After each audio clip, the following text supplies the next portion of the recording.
everyone. It's great to be with you again on this beautiful day. I was thinking in light of the Feast of St. Francis, which is actually October the 4th, that we would devote today to an encyclical written by Pope Francis on the 24th of May, 2015, entitled Laudato Si, Praise be to thee, my Lord. Laudato Si. It is an encyclical that raises some concerns and reflections about the environment and how we care for God's very beautiful creation. So I'm taking today some excerpts from a section entitled Joy and Peace. And as we read through the encyclical, I'll take a moment to reflect on various sections and consider ways that we can bring these realities more deeply into our lives. So Pope Francis tells us that Christian spirituality proposes an alternative understanding of the quality of life and encourages a prophetic and contemplative lifestyle, one capable of deep enjoyment, free of the obsession with consumption. Very powerful line. Prophetic and contemplative lifestyle. In other words, we need to be voices on behalf of the gospel and God's intent for creation, God's intent for humanity, but also contemplative. In other words, we have to immerse ourselves into the mystery of God as God is revealing God's self in the day-to-day stuff of our world and our life. But we have to do this free from obsession and with consumption. We need to take up an ancient lesson found in different religious traditions and also in the Bible. It is the conviction that less is more. A constant flood of new consumer goods can baffle the heart and prevent us from cherishing each thing and each moment. Less is more. You know, we live in a culture where the opposite is actually promoted. More is better. And more isn't enough. But less is more. And you know, sometimes when we find ourselves having to deal with less, we actually kind of find ourselves happier because detachment actually is something that brings us to freedom. And strangely enough, even though we find ourselves pursuing more and more and more, actually dealing with less brings us to a better place inwardly, and it actually feels better in the long run. To be serenely present to each reality, however small it may be, opens us to much greater horizons of understanding and personal fulfillment. Christian spirituality proposes a growth marked by moderation and the capacity to be happy with little.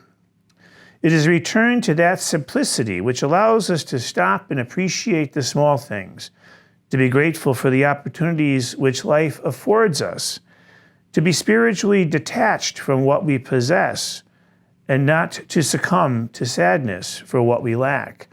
You know, now also, ironically, this COVID crisis we've been going through really has kind of brought us into that against our will, so to speak, but also very happily, in one sense, we are doing with less, and we are finding ourselves relishing in the simple things of life and decluttering our lives a bit.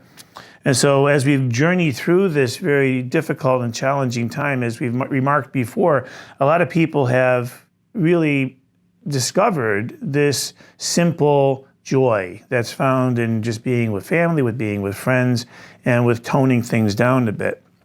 Pope Francis goes on, this implies avoiding the dynamic of dominion and the mere accumulation of pleasures. He says, such sobriety, when lived freely and consciously, is liberating. It is not a lesser life or one lived with less intensity. On the contrary, it is a way of living life to the full. In reality, those who enjoy more and live better each moment are those who have given up dipping here and there, always on the lookout for what they do not have. They experience what it means to appreciate each person and each thing, learning familiarity with the simplest things and how to enjoy them. You know, if you listen to folks who have kind of removed themselves from the hustle and bustle of life and embraced a monastic tradition of one kind or another, whether contemporary or in our tradition, that's one of the things that you hear time and time again.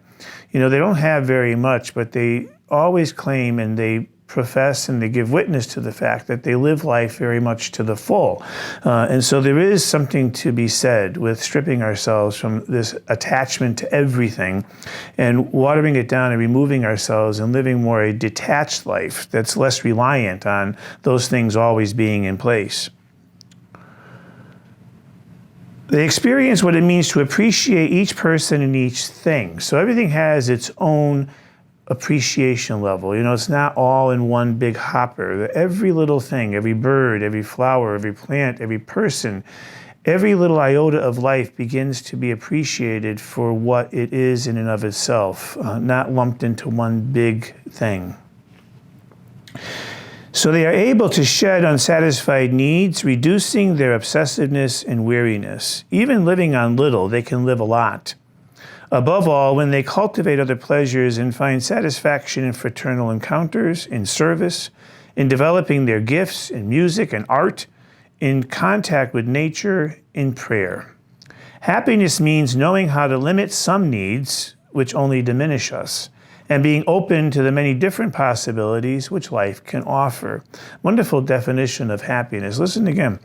Means knowing how to limit some needs which only diminish us, and being open to many different possibilities which life can offer. So it means removing ourselves from some things and immersing ourselves into others. So it's this kind of balance that one has to kind of create in life that uses things, certainly. God doesn't want us to be devoid of everything, but to use them in proper order and with proper intent and purpose, not to become overly consumed by them, which is what's happening in our world today. We're becoming very consumer orientated.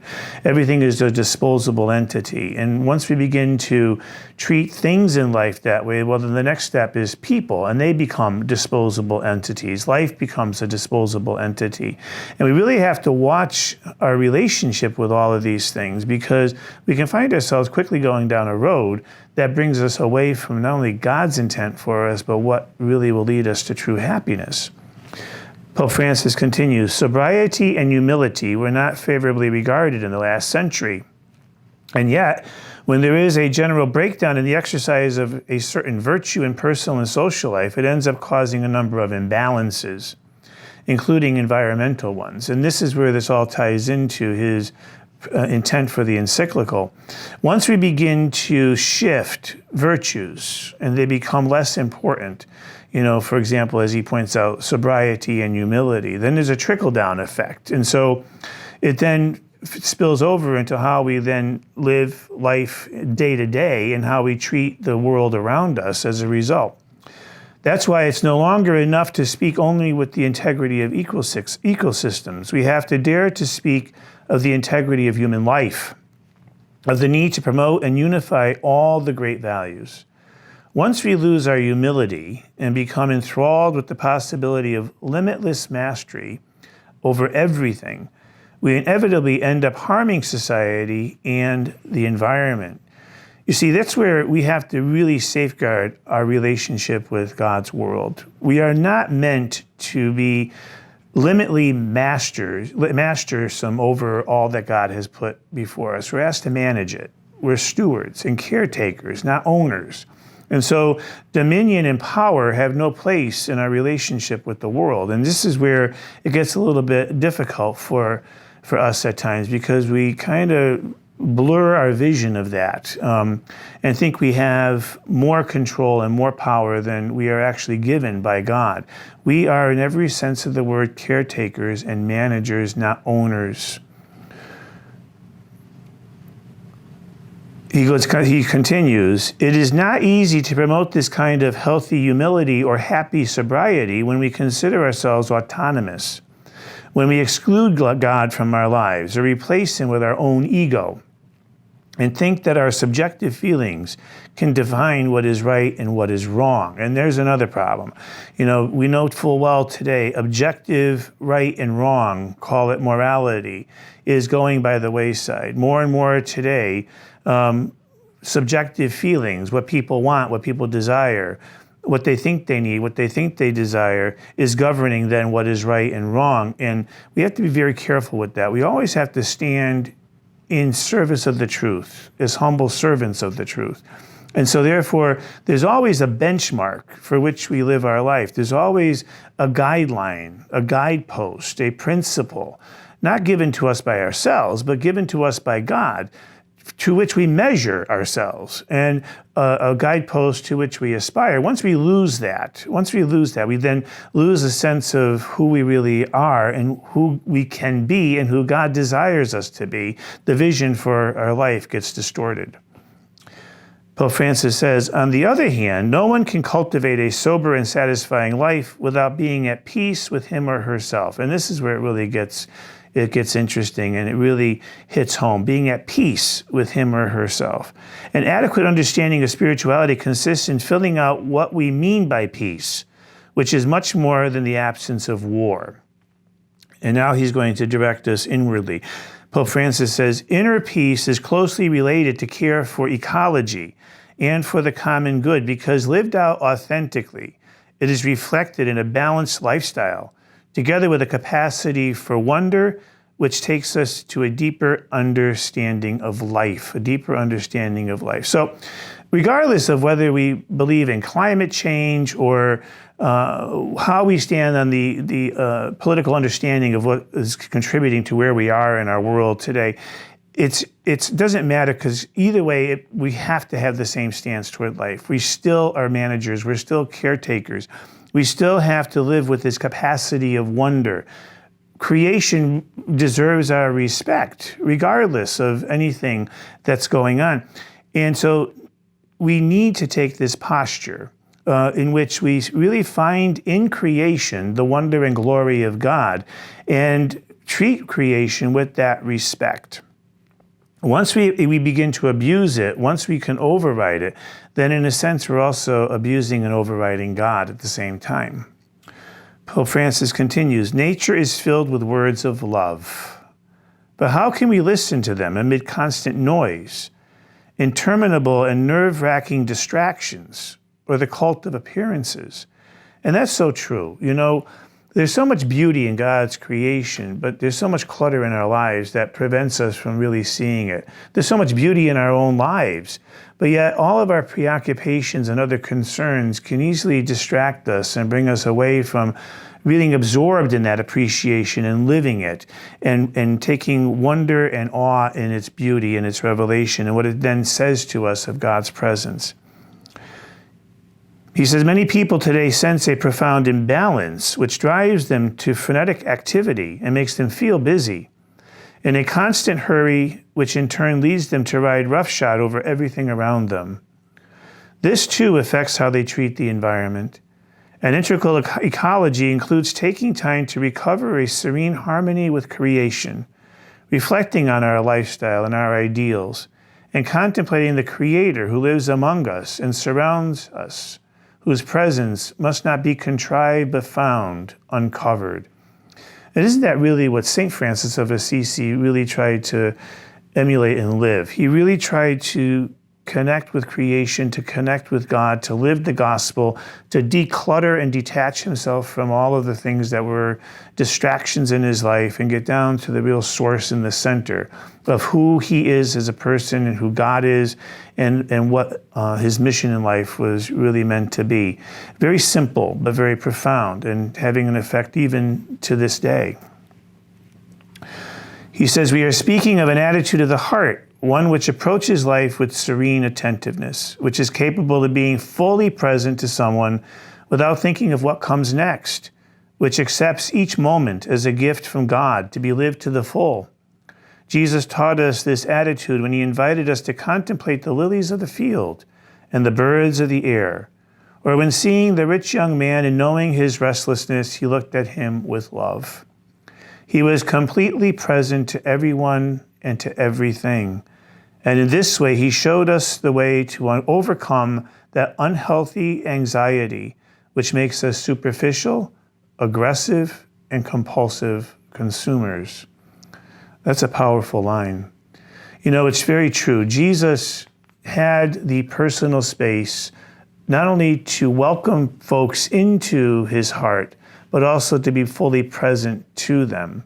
You know, so much of what we do day to day comes with an absence of our presence. We go through the motions. We don't see people for who they are. We don't take the time to stop and really appreciate the wonder of creation, the simplicity of a flower, the beauty of a bird, a butterfly sitting on a bush. To see how that pulse of life just continues and continues, day after day, moment after moment. We become so superficial. We become so preoccupied with things which really, at the end of the day, really don't matter all that much, because things are so important to us. We have to defend our turf. We become aggressive. We become defensive. And we become compulsive. Because we're not listening to our hearts, we feel that what we have on the outside is what really is important. That's what we need. We need more. We need more to keep ourselves satisfied, to keep ourselves entertained, to keep ourselves connected.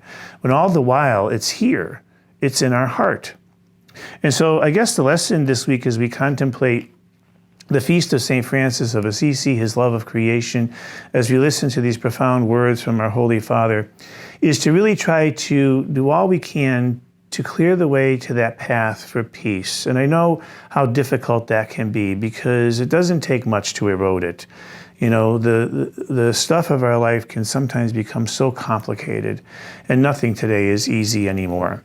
And so we really have to, more so than ever, take the time for prayer.